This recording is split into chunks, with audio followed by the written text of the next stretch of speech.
Le métier d'aide-soignante, il porte bien son nom en fait, ça aide à soigner, donc je travaille en collaboration avec l'infirmière, j'accueille les patients, je suis très portée sur l'hygiène, donc c'est moi qui vais les préparer pour les blocs opératoires, c'est moi qui leur précise tout au long de la journée ce qui va se passer. J'interviens aussi avec les médecins pour leur préciser qu'ils vont passer les voir. Ce qui m'a donné envie de faire ce métier, en fait, on va pas dire que c'est génétique, mais presque. Mon père était aide-soignant, ma mère était aide-soignante. J'ai été élevée au patronage, avant il y avait ça, les garderies dans les hôpitaux.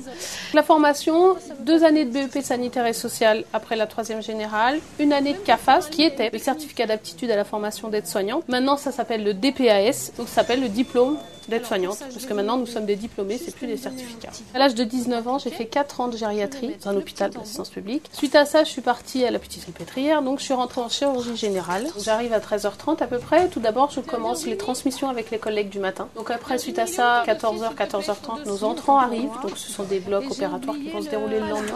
Donc je les accueille. On les accompagne jusqu'à leur chambre, on leur explique la journée, ce qui va se passer. Je vais vous expliquer le protocole qu'on va suivre ce soir et demain matin pour se préparer pour l'intervention.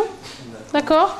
Donc je prépare les repas. Entre-temps, on a fait un tour. Ce qu'on appelle un tour, c'est tension, température, voir les blocs du jour.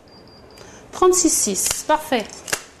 Ensuite, l'infirmière, donc moi je suis avec elle, prépare ses médicaments. Ensuite, on a le repas.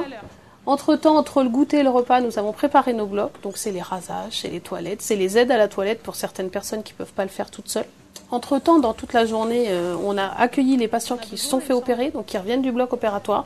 Et puis après, c'est beaucoup de poubelles à jeter, le linge à emmener au local de linge sale, c'est la vaisselle à faire. Après, avant de partir, donc 21h, 21h30, on fait des transmissions. Donc c'est pareil pour l'équipe du matin. Moi, je transmets ce que j'ai vécu, donc à l'écrit et à l'oral. Le côté positif, c'est que dans le milieu hospitalier, on a la possibilité d'être muté en fait dans d'autres services, donc dans d'autres spécialités. Le côté négatif du métier, c'est le fait en général, quand on vous parle d'hôpital, on vous dit infirmière. Nous, on nous oublie un petit peu, ou on nous voit, mais sans vraiment savoir ce qu'on fait, quoi. Il faut être patiente, parce qu'on rencontre des journées qui sont pas faciles. Il faut aimer l'être humain, tout basiquement aussi. Il faut être gentil, en fait. Et il faut savoir aider l'autre. Ce qui me plaît dans le métier d'aide-soignante, c'est la relation avec l'autre. Peu importe le sujet, des fois on parle pas que de la maladie, que de l'hôpital, on parle aussi de beaucoup de choses différentes avec les patients. Donc c'est le côté relationnel. En partant d'agent, aide-soignante, infirmière, surveillante. Et après, c'est surveillante générale, ça monte en catégorie.